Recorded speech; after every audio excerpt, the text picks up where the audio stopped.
Lemidyatê ji bo xwendekarên ku hazirîka ezmûnan dikin kampek hat organize kirin. Bernameya kampê bi koordinasyon û piştgirîka qeymeqamî hat kirin. Xwendekar di betdaneya naberê da li 26 dibistanên li navend û gundên Midyatê beşdarê kampê bûn.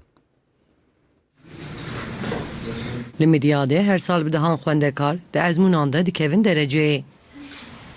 Qeymeqamiya Midyatê jî ji bo berdewamiya vê serkeftinê xebatan dike.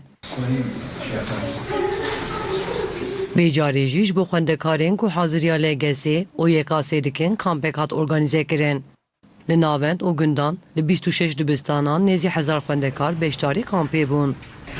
İşte kaymakam hata mektebama da emvanake zaf memnunum.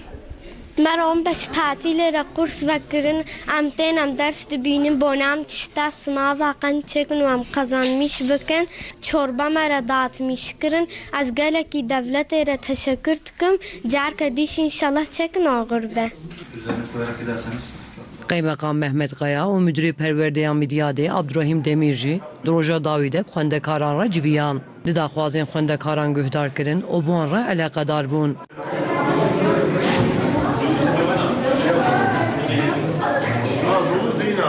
...2025-2026 eğitim öğretim yılının di betlaneya navbera sala 2025-2026 de li Midyatê em bi xwendekarên xwarane. Niha li 26 dibistanan hezar xwendekarên me di kampê ne. Li vê derê me motivasyona wan dît û bi rastî gelek motive bûne. Haziriya xwe dikin. Ji hemûyan re ez bi dil û can serkeftinê dixwazim.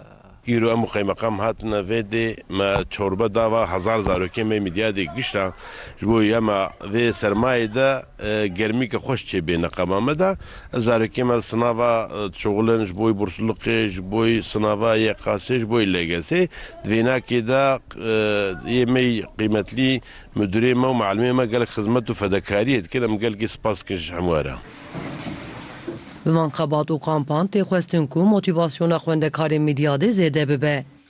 Telafî û destekên ji bo xwendekaran wê heta ezmûnan dewam bike. Ravza Serra Erdoğan ji Tetwanê bû